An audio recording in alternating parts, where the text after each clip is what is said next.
నమస్తే welcome to DTV news ముందుగా headlines Bhagyalakshmi అమ్మవారి ఆశీస్సులు తెలంగాణ ప్రజలపై నిండుగా ఉండాలి తెలంగాణ బీజేపీ అధ్యక్షుడిగా బాధ్యతలు స్వీకరించిన రామచంద్రరావు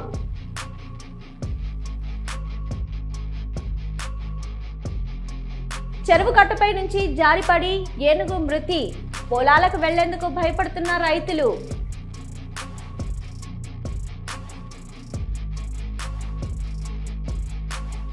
రహదారి అస్తవ్యస్తం ఆర్ఎండ్బి అధికారులపై ఆగ్రహం వ్యక్తం చేసిన కేంద్ర సహాయ మంత్రి బండి సంజయ్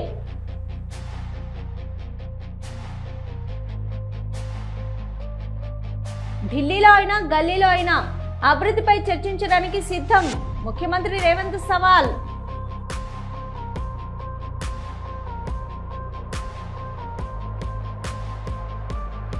పార్టీ నాకు గొప్ప అవకాశం ఇచ్చిందని బీజేపీ రాష్ట్ర అధ్యక్షుడు ఎన్ రామచంద్రరావు అన్నారు. శనివారం నాడు ఆయన పాత బస్తీ భాగ్యలక్ష్మి ఆలయంలో పూజలు జరిపారు. తర్వాత మీడియాతో మాట్లాడారు. ఇవాళ అధ్యక్షుడిగా ఛార్జీ తీసుకుంటున్నాను. కిషన్ రెడ్డి నేతృత్వం అనేక సంవత్సరాలుగా రాష్ట్ర బీజేపీకి మార్గదర్శకమైంది. కిషన్ రెడ్డి నుంచి అధ్యక్షుడిగా ఛార్జీ తీసుకుంటున్నందుకు గొప్పగా అనిపిస్తుంది, సంతోషంగా ఉంది. భాగ్యలక్ష్మి అమ్మవారి ఆశీస్సులు తెలంగాణ ప్రజలపై నిండుగా ఉండాలి. తెలంగాణ సస్యశ్యామలంగా ఉండాలని, తెలంగాణ ప్రజలు సుఖ సంతోషాలతో జీవించాలని అమ్మవారిని కోరుకున్న తెలంగాణ ప్రజలకు బీజేపీ అండగా నిలబడుతుంది. అందుకు శక్తినివ్వాలని అమ్మవారి ఆశీస్సులు తీసుకున్నానని అన్నారు.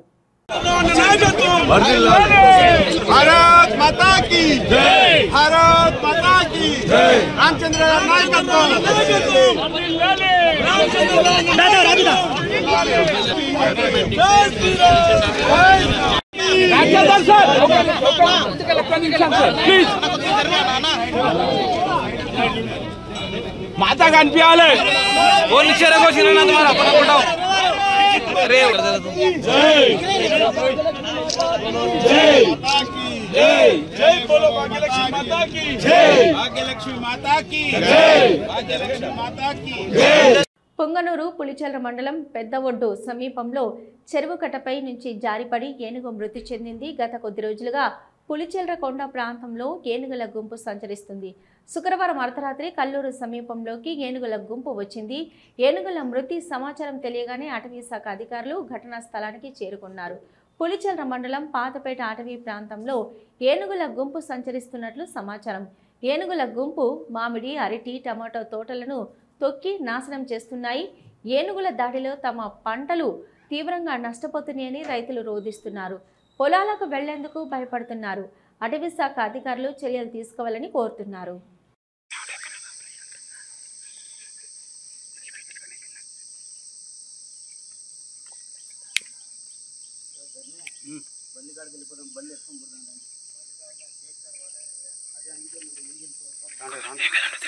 ఏం కదండి ముందు ఎప్పనే వస్తాము.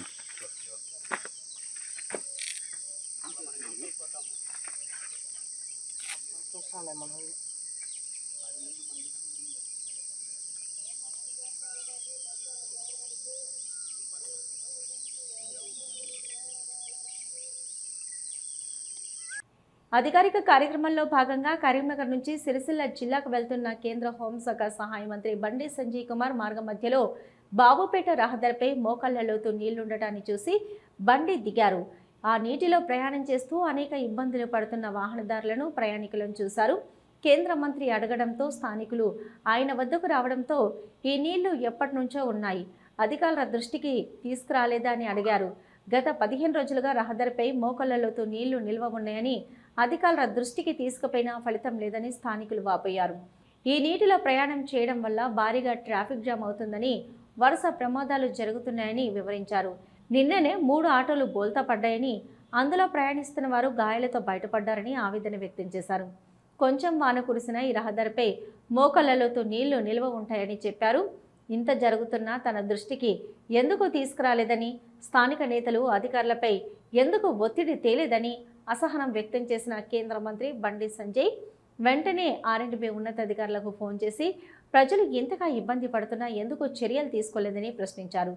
తగిన నిధులు లేవని జవాబు ఇవ్వడంతో వెంటనే జిల్లా కలెక్టర్ పమేల సత్పతికి ఫోన్ చేసి తక్షణమే బావుపేట రహదారిని బాగు చేయాలని, ప్రయాణికుల రాకపోకలకు ఇబ్బంది రాకుండా యుద్ధ ప్రాతిపదికన చర్యలు తీసుకోవాలని కోరారు.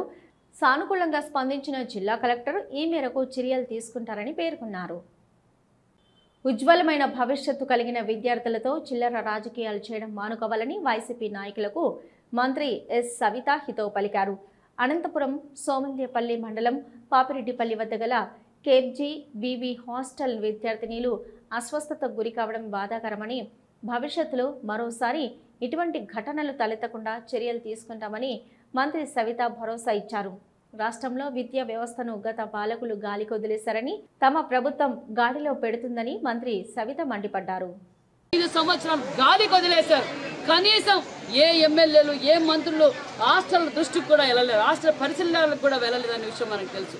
కనీసం బల్బు పోతే బల్బు కూడా మార్చలేదు. మరి ఇక్కడికి విచ్చేసిన మాజీ మంత్రి గారికి నేను ఇదే తెలియజేస్తున్నాను. అమ్మా, కళ్యాణ్ దుర్గంలో ఎన్ని బీసీ హాస్టల్స్ ఉన్నాయి, ఎన్ని ఎస్సీ హాస్టల్స్ ఉన్నాయి, ఎన్ని గురుకుల పాఠశాలలు ఉన్నాయి, తమరు ఎన్నిసార్లు విజిట్ చేశారు, ఎన్నిసార్లు మరి సుమారుగా కళ్యాణ్ దుర్గంలో 7 బీసీ హాస్టల్స్ ఉన్నాయి, 8 ఎస్టీ హాస్టల్స్ ఉన్నాయి, ట్రైబల్ హాస్టల్ ఒకటి ఉంది, అదేవిధంగా ఎన్జేపీ గురుకుల పాఠశాల ఉంది. ఎన్నిసార్లు వెళ్ళావు తల్లి? 5 సంవత్సరాల్లో మీరు కానీ మీ ప్రభుత్వం కానీ హాస్టల్స్కి వెళ్ళి ఏమన్నా చేశారా? ఈరోజు ఇక్కడ మీ ముఖ్యమంత్రికి, మీ నాయకుడు జగన్మోహన్ రెడ్డి గారికి శవ రాజకీయాలు చేయడం అలవాటే, మీకు కూడా ఇలా చిల్లర రాజకీయాలు చేయడం అలవాటే. ఎందుకు తల్లి ఇలా మాట్లాడుతున్నావు? నువ్వు శిశు సంక్షేమ శాఖ మంత్రిగా ప్రమాణ స్వీకారం చేసి కళ్యాణ్ దుర్గంకి మెరిమిడిగా వచ్చావు. మెరిమిడిగా వచ్చినప్పుడు దళిత బిడ్డ, 5 సంవత్సరాల దళిత బిడ్డ చనిపోతే గాలికి వదిలేసి అంబులెన్స్లో, పోలీసులు అంబులెన్స్లో తీసుకుపోతుంటే అంబులెన్స్కి సైడ్ ఇమ్మన్నా కూడా ఇవ్వకపోతే ఆ బిడ్డ చనిపోయింది. ఏళ్ల తరబడి ఉన్న సమస్యలను ప్రభుత్వాలు, ప్రజాప్రతినిధులు, అధికారులు ఎవరూ పట్టించుకోలేదు. అయితే ఏంటి, మా సమస్యలను మేమే పరిష్కరించుకుంటాం అంటూ గిరిజనులు ఏకమై తమ ఐక్యతను చాటారు. ప్రభుత్వాలు పరిష్కరించని సమస్యను పరిష్కరించుకున్నారు. వివరాల్లోకి వెళ్తే ములుగు జిల్లా వెంకటాపురం మండలంలోని అలుబాక పంచాయతీ పరిధిలోని ముత్తరం గ్రామ గిరిజనులు తమ సొంత ఖర్చులతో ఒంటేరు వాగుపై కల్వర్టును నిర్మించుకున్నారు. గ్రామానికి సరైన రోడ్డు సౌకర్యం లేకపోవడం, వాగులపై వంతెనలు లేకపోవడంతో వర్షాకాలంలో తీవ్ర ఇబ్బందులు పడుతున్నారు గ్రామస్తులు. దీంతో గ్రామ పెద్దలు నిర్ణయించుకుని కుటుంబానికి 4,000 చొప్పున చందాలు వేసుకుని కల్వర్టు నిర్మాణ పనులు చేపట్టారు. తమ గ్రామానికి రోడ్డు సౌకర్యం, కల్వర్టు నిర్మాణం పనులు చేపట్టాలని జిల్లా కలెక్టర్, ఐటీడీఏ, పీఓ ఎమ్మెల్యే దృష్టికి తీసుకుని వెళ్లినా తమ సమస్యను పట్టించుకోలేదని, దీంతో తమ గ్రామస్తులు తలా ఇంత వేసుకుని కల్వర్టు నిర్మాణం పనులు పూర్తి చేశామని తెలిపారు.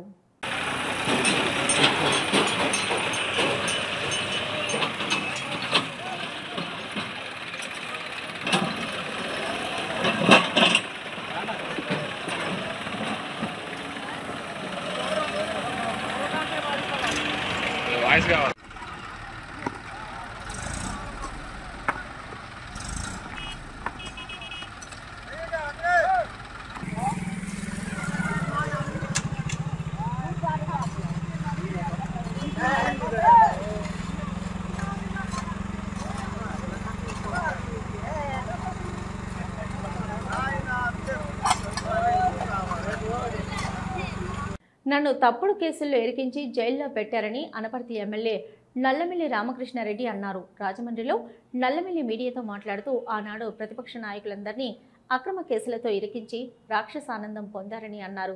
వైసీపీ నాయకులు అచ్చెన్నాయుడు, కొల్లు రవీంద్ర, చంద్రబాబు నాయుడిని ఇదే తరహాలో జైలుకు పంపారని అన్నారు. వైసీపీ పార్టీకి రాజకీయాలు, ప్రయోజనాలు తప్ప ఇదేమీ అవసరం లేదని అన్నారు. చంద్రబాబు నాయుడు గారిని 50 రోజులు పెట్టారు, మరేం సాధించారని అడుగుతా ఉన్నా. తిరిగి అధికారం కూటమికి అప్పగించారు, మరి జైల్లో పెట్టడం ద్వారా మాకు సింపతి పెరిగింది. ఇంకా వంశీ అక్కడ ఉంటాడు, గుడివాడలోనే ఉంటాడు. వంశీ లాంటి వ్యక్తులకి సింపతి రాదండి. ఒక మహిళని, సాక్షాత్తు భువనేశ్వరి గారు లాంటి మహిళని కించపరుస్తూ మాట్లాడిన వ్యక్తికి సింపతి రాదండి. ఏదైతే చంద్రబాబు నాయుడు గారిని ఆధారాలు లేని కేసులు అరెస్ట్ చేసి అక్రమంగా నిర్బంధించినప్పుడు సింపతి రావడం సహజంగానే, వంశీ లాంటి వ్యక్తులు, కొడాలి నాయుడు లాంటి వ్యక్తులకి సింపతి వస్తే ఈ భారతదేశంలో చాలామందికి సింపతి రావాలి. వారు మాట్లాడే భాష కానీ, వారు ప్రవర్తించే విధానం కానీ, వారి బాడీ లాంగ్వేజ్ కానీ ఏ విధంగా ఉంటుందో మనందరికీ తెలుసు. ఇటువంటి వ్యక్తులకు కూడా సింపతి వస్తుందని వాడు సునకానందం పొందుతూ ఉన్నారు. ఆషాఢమాస బోనాల పండుగ సందర్భంగా సప్త మాతృకలకు సప్త బంగారు బోనం కార్యక్రమంలో భాగంగా భాగ్యనగర్లో బోనాల జాతర ఉమ్మడి దేవాలయాల ఊరేగింపు కమిటీ అధ్యక్షులు గోపిశెట్టి రాఘవేంద్ర ఆధ్వర్యంలో శుక్రవారం హరిబౌలి అఖండ మాతన్న మహంకాళి అమ్మవారికి పూజలు నిర్వహించారు. అనంతరం జోగిని అవికాదేవి ఊరేగింపుగా వెళ్లి జూబ్లీహిల్స్ పెద్దమ్మ తల్లి అమ్మవారికి బంగారు బోనం సమర్పించారు. కార్యక్రమంలో ఆలయ కమిటీ ప్రతినిధులు, ఊరేగింపు కమిటీ ప్రతినిధులు మాణిక్ ప్రభుగౌడ్, శ్రీధర్, గురునాథ్ రెడ్డి, శ్రీకాంత్, వేణుగోపాల్, వివిధ ఆలయాల కమిటీ ప్రతినిధులు పాల్గొన్నారు.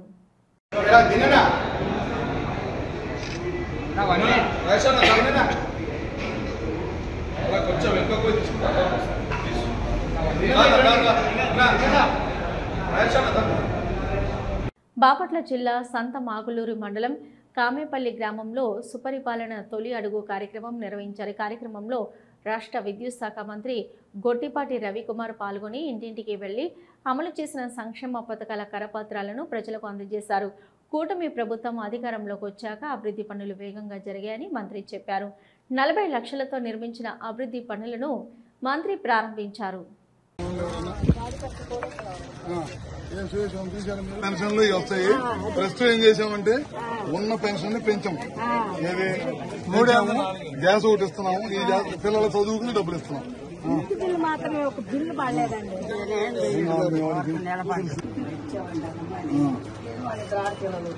ఆ అమ్మాయికి నర్సింగ్ ఉద్యోగం ఒకసారి నీ కాడికి వస్తే నువ్వు చెప్తానన్నావు. చూద్దాం, ఉంటే గ్యారెంటీ చూద్దాం. పోస్ట్ పడాలి అన్ని అందరికి గవర్నమెంట్ లో రావమ్మా. ఎక్కడో తను చేస్తా ఉంటే వచ్చినప్పుడు ఒకప్పుడు డౌన్ అవుతా ఉంది. నీకు ఏదైనా ఆపరేషన్ ఉంటే చేసుకో. తెలియదు వాళ్ళ పిల్లలు ఎవరు చూస్తారమ్మా ఈ ఇంట్లో. చెప్పండి. 50% 60% పని తగ్గకూడదు. కట్టుకుంటారా?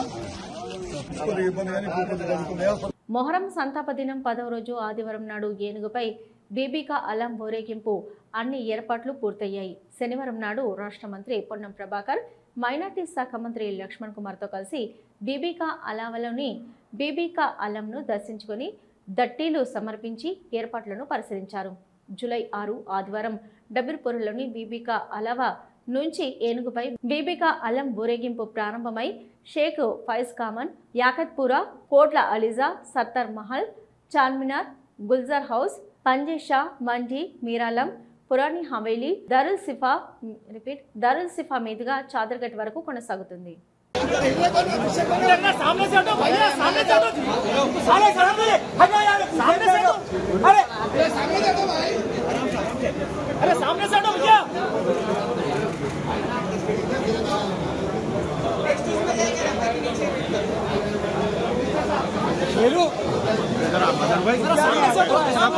पूरे आते हैदर कहाँ जा रहे हैदर?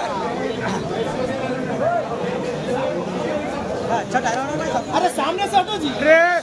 सामने सर प्लीज सामने से हटो भाई। हैदर एमएल क्यों हरा के चले आ रहे यार? है यार होगा मन्ने जा भी जाए। चलो भाई सामने से हटो। भाई जरा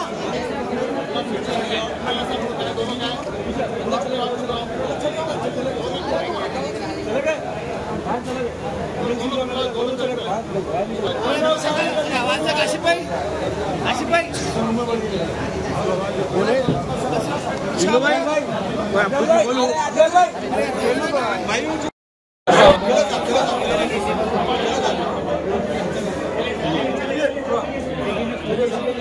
चलिए थोड़ा रास्ता बनाइए।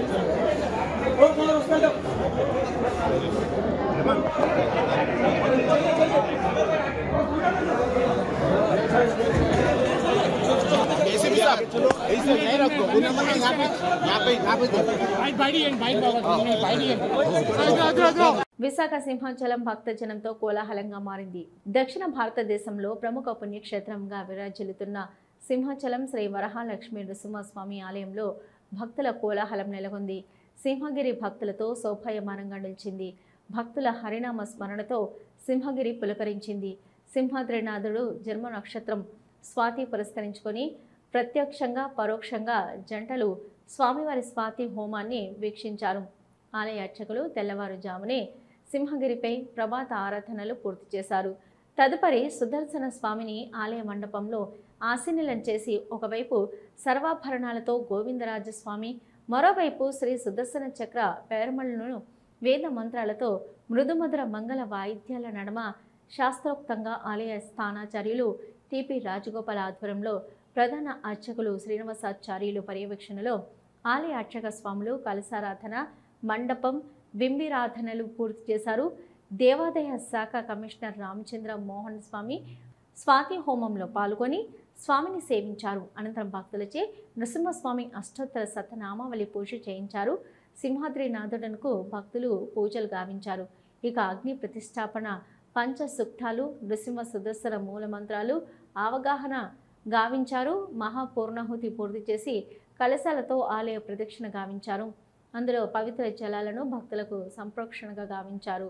ఇక భక్తులకు వేద పండితుల ఆశీర్వచనం అందజేసి యజ్ఞ ప్రసాద వితరణ అనంతరం భక్తులంతా సింహాద్రి నాథుడును దర్శించుకొని సేవించుకున్నారు. ఢిల్లీలో ఉండే మోదీ అయినా, గల్లీలోని కేడీ అయినా రైతు సంక్షేమం విషయంలో తెలుసుకునేందుకు రండి, సవాళ్లకు సిద్ధమని తెలంగాణ సీఎం రేవంత్ రెడ్డి స్పష్టం చేశారు. ఈ కార్యక్రమంలో బీఆర్ఎస్, బీజేపీ నేతలకు గట్టి సవాల్ విసిరారు.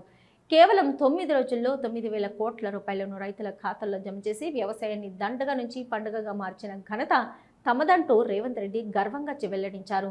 24 గంటల ఉచిత కరెంటు, రుణమాఫీ సహా రైతు సంక్షేమం కోసం అనేక పథకాలను అమలు చేసి తెలంగాణ వ్యవసాయ రంగాన్ని బలోపేతం చేసినట్లు తెలిపారు.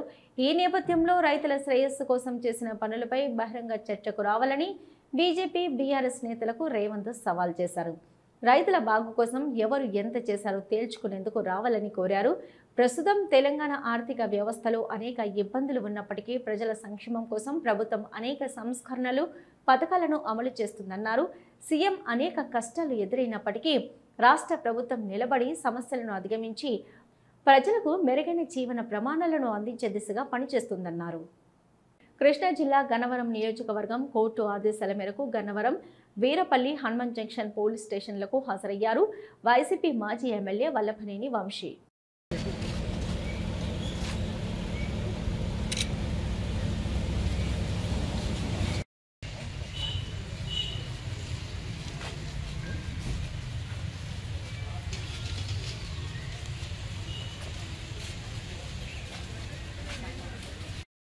ఇది ఇప్పటివరకున్న అప్డేట్స్. మరో బులెటిన్తో మళ్ళీ కలుద్దాం.